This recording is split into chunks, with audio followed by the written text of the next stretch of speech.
Hello Dragon Wisps, welcome to today's video. Today we're going to be doing chapter 12 of New Moon. For those of you that aren't all caught up, last chapter Bella confronted Jacob about the fact that he hasn't been a very good friend and he's basically abandoned her. She blamed it on Sam Yulee. Jacob defended him, got mad at her. Essentially they broke up. Charlie called Billy to see what was going on. Billy blamed Bella. Bella is now laying in her state that she was near the beginning of the book. So let's see what happens next. Before we begin, I'd like to remind you all to like the video and subscribe to the channel if you haven't yet to become a Dragon Wisp. And if you would like to support the channel more directly, you can do so at the Patreon link in the description below. And if you would like to join the Discord channel, if you'd like to comment below, and I will put up a temporary link and you can join the Discord. It's the best place to get a hold of me, plus you can come play Dungeons and Dragons and stuff. But anyway, I digress. So without any further ado, sit back, relax, and enjoy chapter 12 of New Moon.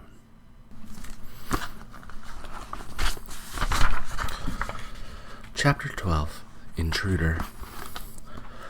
My eyes flew wide open with fright, though I was so exhausted and muddled that I was not yet positive whether I was awake or asleep.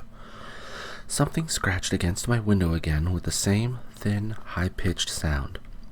Confused and clumsy with sleep, I stumbled out of my bed and to the window, blinking the lingering tears from my eyes on the way. A huge dark shape wobbled erratically on the other side of the glass, lurching toward me like it was going to smash right through. I staggered back, terrified, my throat closing around a scream. Victoria. She'd come for me. I was dead. Not Charlie, too. I choked back the building scream. I would have to keep quiet through this. Somehow, I had to keep Charlie from coming to investigate. And then a familiar husky voice called from the dark shape. Bella, it hissed. Ouch, damn it, open the window. Ouch! I needed 2 seconds to shake off the horror before I could move, but then I hurried to the window and shoved the glass out of the way. The clouds were dimly lit from behind, enough for me to make sense of the shape. What are you doing? I gasped. Jacob was clinging precariously to the top of the spruce that grew in the middle of Charlie's little front yard. His weight had bowed the tree toward the house, and he now swung, his legs dangling 20 feet above the ground, not a yard away from me. The thin branches at the tip of the tree scraped against the side of the house again with a grating squeal. I'm trying to keep, he huffed, shifting his weight at the treetop as the treetop bounced him. My promise. I blinked my wet, blurry eyes, suddenly sure that I was dreaming. When did you ever promise to kill yourself falling out of Charlie's tree? He snorted, unamused, swinging his legs to improve his balance. Get out of the way, he ordered. What? He swung his legs again, backward and forward, increasing his momentum. I realized what he was trying to do. No, Jake. But I ducked to the side because it was too late. With a grunt, he launched himself toward my open window. Another scream built in my throat as I waited for him to fall to his death, or at least maim himself against the wooden siding. To my shock, he swung agilely into my room, landing on the balls of his feet with a low thud. We both looked to the door automatically, holding our breath, waiting to see if the noise had woken Charlie. A short moment of silence passed, and then we heard the muffled sound of Charlie's snore. A wide grin spread slowly across Jacob's face. He was extremely pleased with himself. It wasn't the grin that I knew and loved. It was a new grin, one that was a bitter mockery of his old sincerity on the new face that belonged to Sam. That was a bit much for me. I'd cried myself to sleep over this boy. His harsh rejection had punched a painful new hole in what was left of my chest. He'd left a new nightmare behind him, like an infection in a sore, the insult after the injury. And now he was here in my room, smirking at me as if none of that had passed. Worse than that, even though his arrival had been noisy and awkward, it reminded me of when Edward used to sneak in through my window at night, and the reminder picked viciously at the unhealed wounds. All of this, coupled with the fact that I was dog-tired, did not put me in a friendly mood. "Get out," I hissed, putting as much venom into the whisper as I could. He blinked, his face going blank with surprise. "No," he protested. "I came to apologize. I don't accept." I tried to shove him back out the window. After all, if this was a dream, it wouldn't really hurt him. It was useless, though. I didn't budge him an inch. I dropped my hands quickly and stepped away from him. He wasn't wearing a shirt, though the air blowing in the window was cold enough to make me shiver, and it made me uncomfortable to have my hands on his bare chest. His skin was burning hot, like his head had been the last time I'd touched him. Like he was still sick with the fever. He didn't look sick. He looked huge. He leaned over me so that he blacked out the window, tongue-tied by my furious reaction. Suddenly, it was just more than I could handle. It felt as if all of my sleepless nights were crashing down on me en masse. I was so brutally tired that I thought I might collapse right there on the floor. I swayed unsteadily and struggled to keep my eyes open. "Bella?" Jacob whispered anxiously. He caught my elbow as I swayed again and steered me back to the bed. My legs gave out when I reached the edge, and I plopped into a limp heap on the mattress. "Hey, are you okay?" Jacob asked, worry creasing his forehead. I looked up at him, the tears not yet dried on my cheeks. Why in the world would I be okay, Jacob? Anguish replaced some of the bitterness in his face. "Right," he agreed and took a deep breath. "Crap. Well, I'm so sorry, Bella." The apology was sincere, no doubt about it, though there was still an angry twist to his features. "Why did you come here? I don't want apologies from you, Jake." "I know," he whispered, "but I couldn't leave things the way I did this afternoon. That was horrible. I'm sorry." I shook my head wearily. "I don't understand anything." "I know. I want to explain." He broke off suddenly, his mouth open, almost like something had cut off his air. Then he sucked in a deep breath. "But I can't explain," he said, still angry. "I wish I could." I let my head fall into my hands. My question came out, muffled by my arm. "Why?" He was quiet for a moment. I twisted my head to the side, too tired to hold it up. To see his expression, it surprised me. His eyes were squinted, his teeth clenched, his forehead wrinkled in effort. "What's wrong?" I asked. He exhaled heavily, and I realized he'd been holding his breath too. "I can't do it," he muttered, frustrated. "Do what?" He ignored my question. "Look, Bella, haven't you ever had a secret that you couldn't tell anyone?" He looked at me with knowing eyes, and my thoughts jumped immediately to the Cullens. I hoped my expression didn't look guilty. "Something you felt you had to hide from Charlie, from your mom," he pressed. "Something you won't even talk about with me? Not even now?" I felt my eyes tighten. I didn't answer his question, though I knew he would take that as a confirmation. "Can you understand that I might have the same kind of situation?" He was struggling again, seeming to fight for the right words. "Sometimes loyalty gets in the way of what you want to do. Sometimes it's not your secret to tell." So I couldn't argue with that. He was exactly right. I had a secret that wasn't mine to tell, yet a secret I felt bound to protect. A secret that, suddenly, he seemed to know all about. I still didn't see how it applied to him or Sam or Billy. What was it to them, now that the Cullens were gone? "I don't know why you came here, Jacob, if you were just going to give me riddles instead of answers." "I'm sorry," he whispered.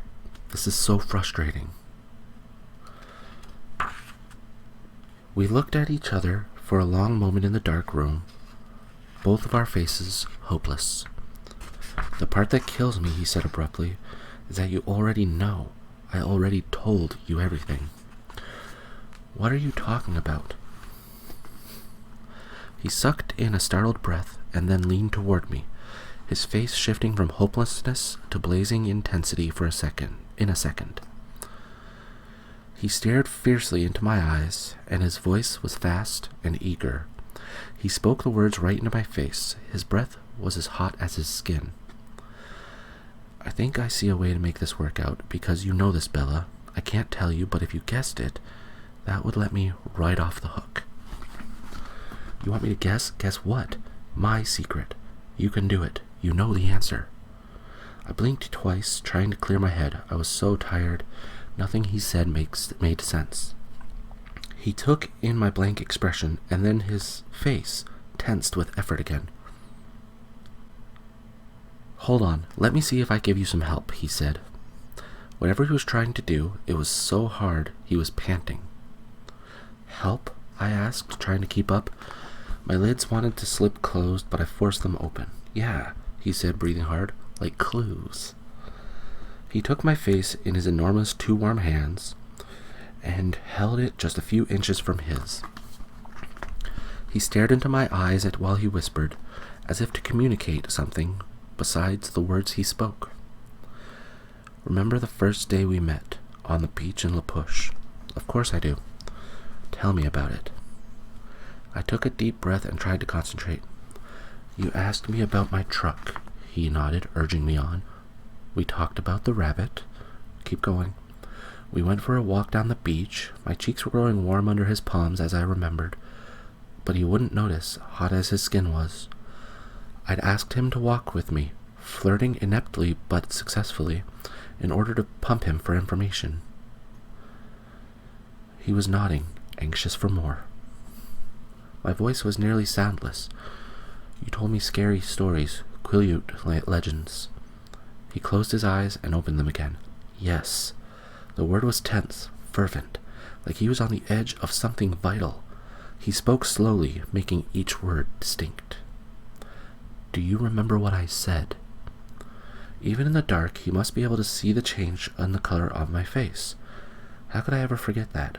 Without realizing what he was doing, Jacob had told me exactly what I needed to know that day, that Edward was a vampire. He looked at me with eyes that knew too much. Think hard, he told me. Yes, I remember, I breathed. He inhaled deeply, struggling. Do you remember all the story? He couldn't finish the question. His mouth popped open like something had stuck in his throat. All the stories, I asked? He nodded mutely. My head churned. Only one story really mattered. I knew he'd begun with others, but I couldn't remember the inconsequential prelude, especially not while my brain was so clouded with exhaustion. I started to shake my head. Jacob groaned and jumped off the bed. He pressed his fists against his forehead and breathed fast and angry. You know this, he muttered to himself. Jake, please, I'm exhausted. I'm no good at this right now. Maybe in the morning. He took a steadying breath and nodded. Maybe it will come back to you. I guess I understand why you only remember the one story, he added in a sarcastic, bitter tone. He plunked back onto the mattress beside me. Do you mind if I ask you a question about that? He asked, still sarcastic. I've been dying to know. A question about what? I asked warily. About the vampire story I told you. I stared at him with guarded eyes. Unable to answer, he asked his question anyway. Did you honestly not know? He asked me, his voice turning husky. Was I the one who told you what he was? How did he know this? Why did he decide to believe? Why now? My teeth clenched together. I stared back at him, no intention of speaking. He could see that. See what I mean about loyalty? He murmured, even huskier now. It's the same for me, only worse. You can't imagine how tight I'm bound. I didn't like that. I didn't like the way his eyes closed as if he were in pain when he spoke of being bound. More than dislike, I realized I hated it. I hated anything that caused him pain. Hated it fiercely. Sam's face filled my mind. For me, this was all essentially voluntary. I protected the Cullen's secret out of love, unrequited but true. For Jacob, it didn't seem to be that way. Isn't there any way for you to get free? I whispered, touching the rough edge of the back of his shorn hair. His hands began to tremble, but he didn't open his eyes. No, I'm in this for life. A life sentence, a bleak laugh. Longer, maybe. No, Jake, I moaned. What if we ran away? Just you and me. What if we left home and left Sam behind? It's not something I can run away from, Bella, he whispered.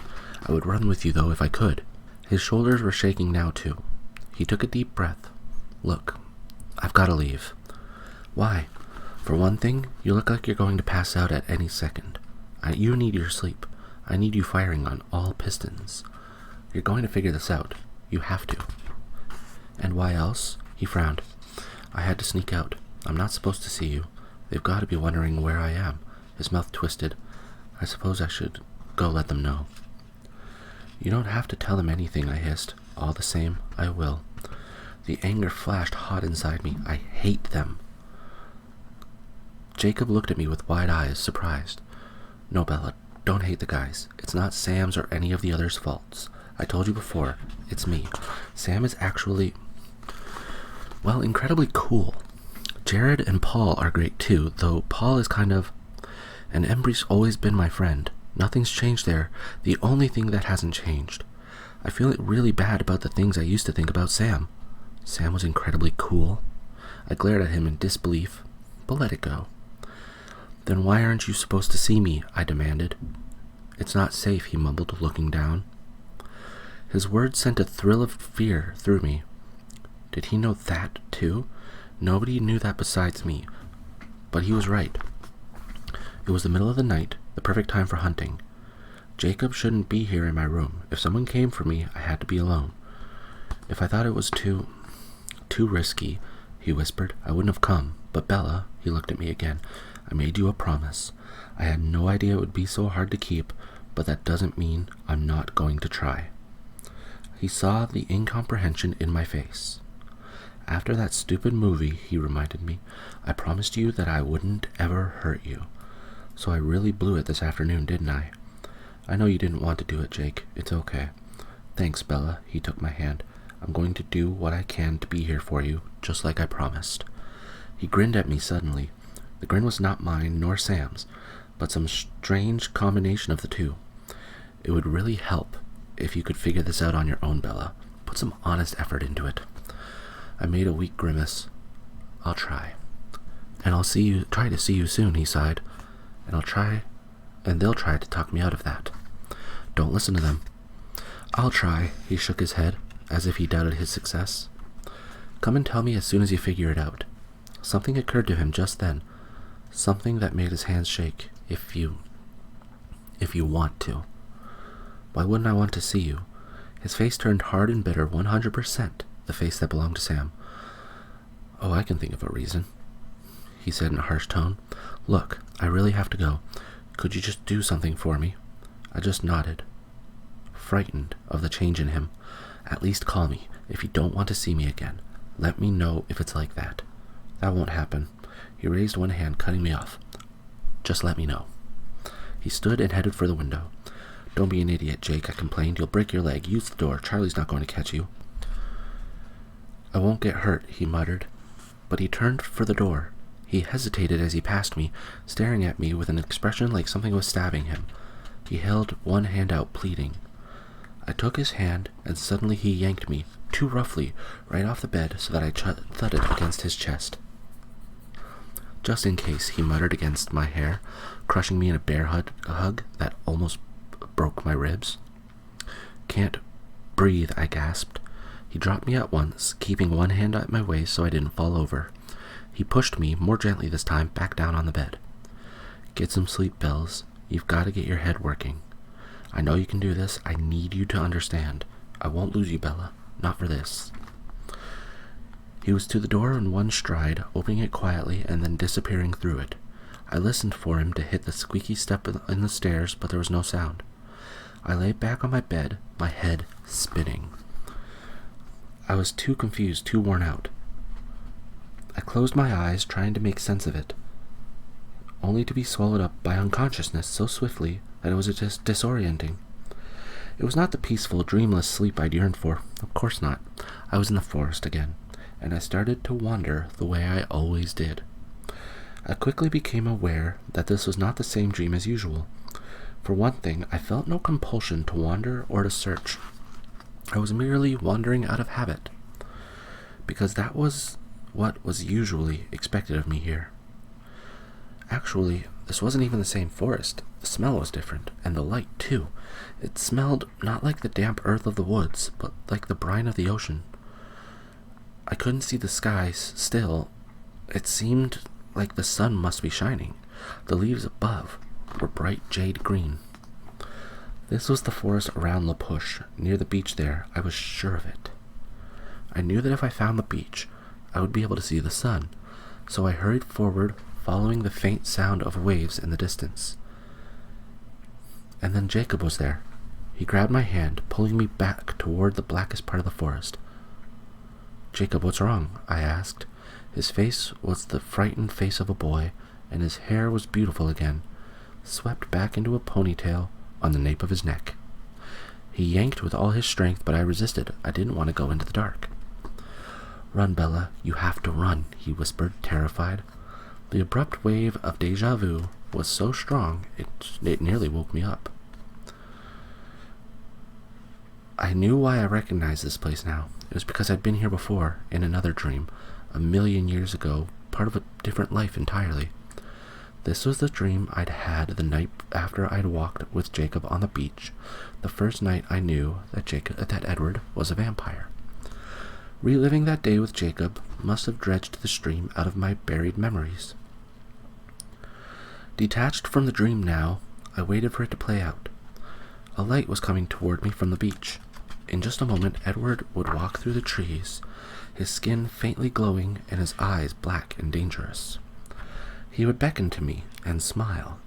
He would be beautiful as an angel, and his teeth would be pointed and sharp.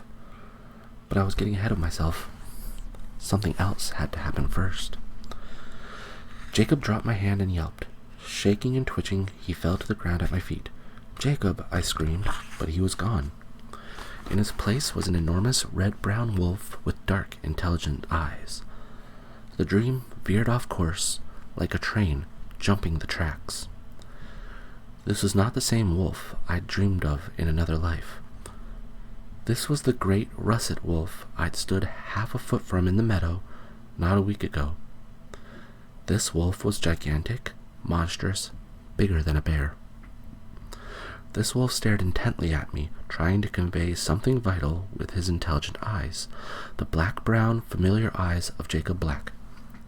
I woke screaming at the top of my lungs.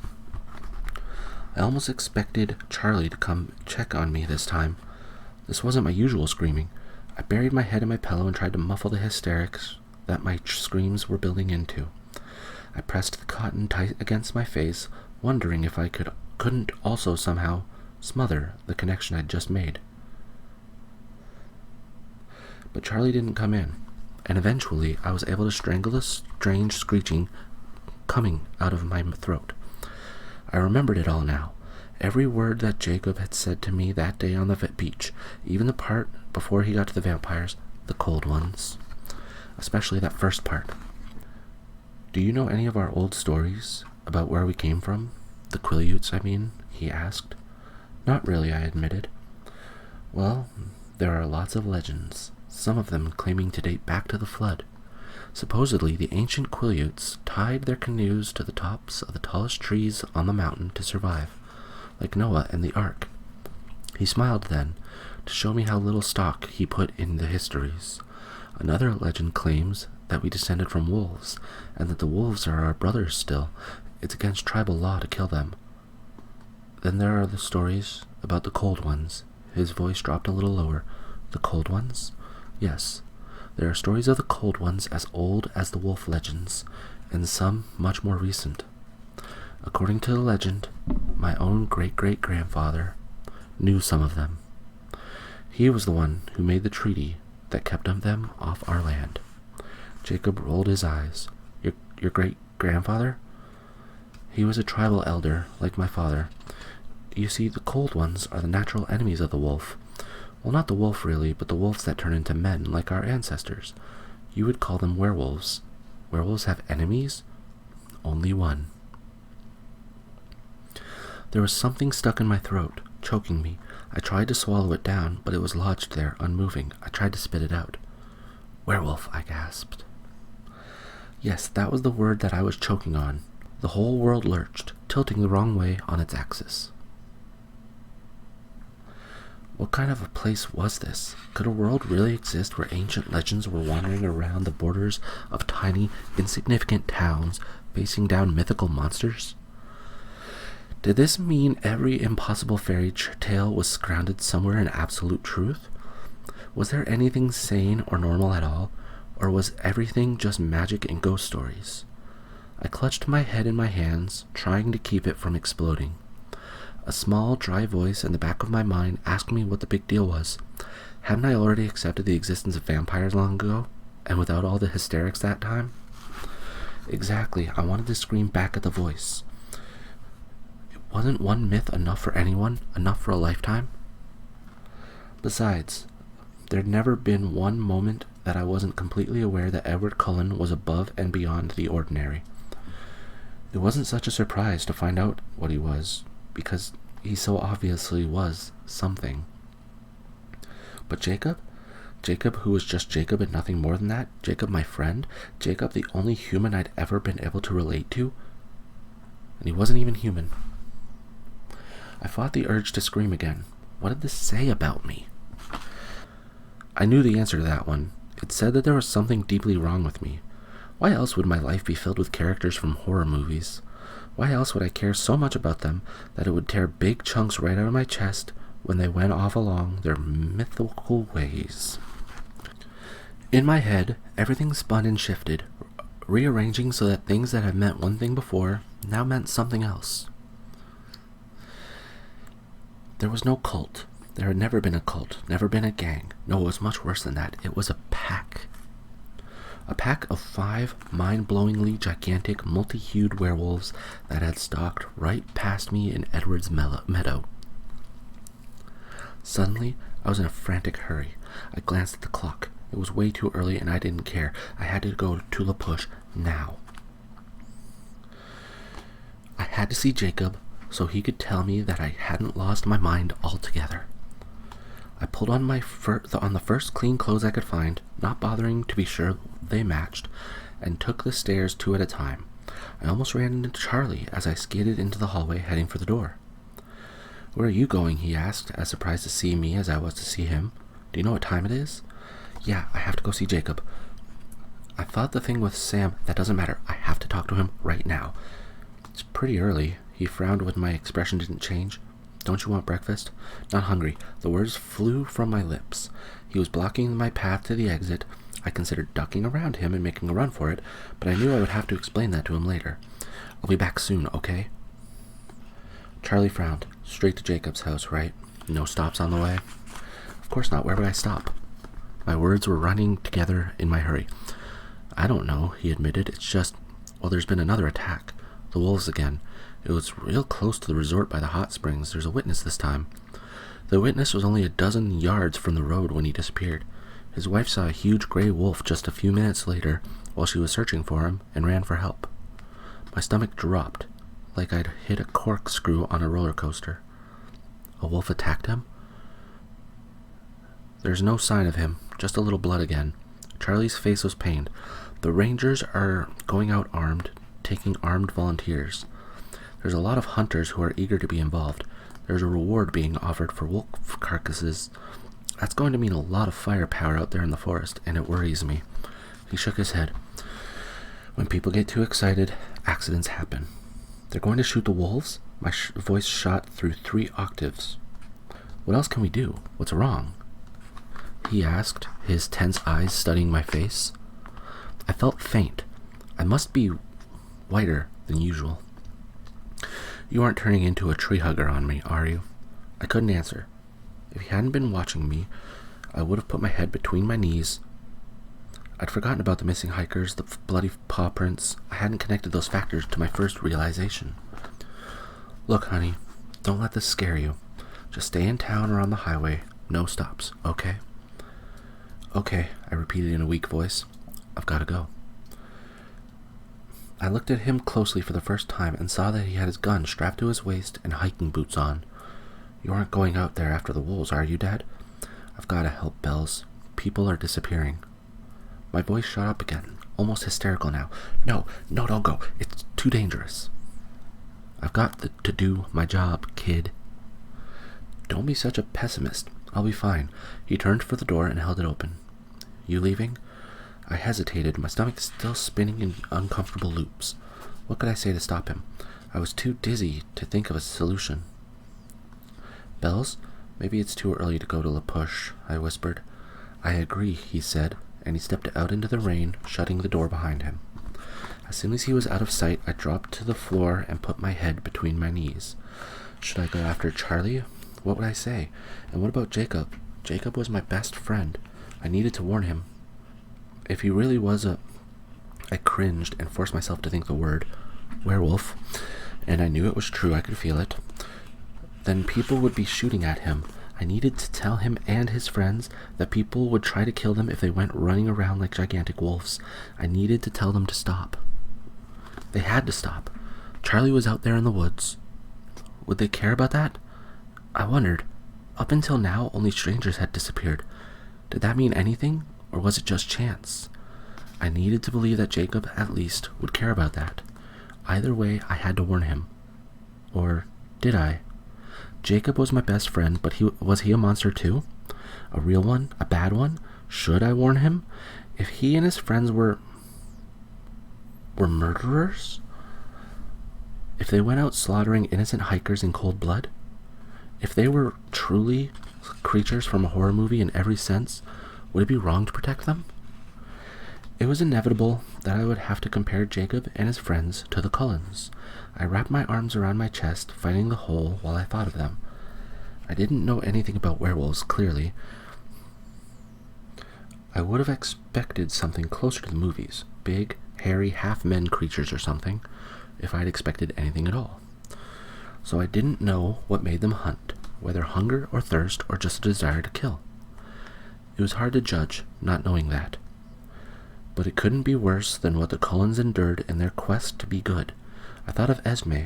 The tears started when I pictured her kind, lovely face, and how, as motherly and loving as she was, she'd had to hold her nose, all ashamed, and run from me when I was bleeding. It couldn't be harder than that.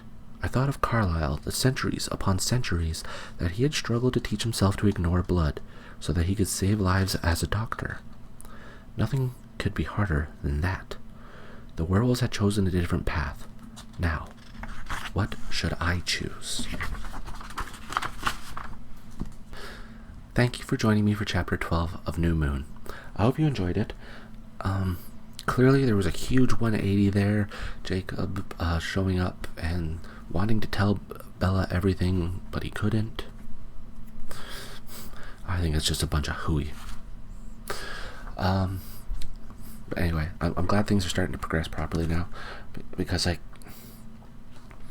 those chapters where like Bella just sits there depressed and everything, they're not really a good read for me. Like, I prefer the story to keep moving and everything. So I'm glad things are starting to get back on track. Anyway, we're gonna continue hopefully sometime soon, so we can get through the book, start the next one, finish that one, start the last one, finish that one.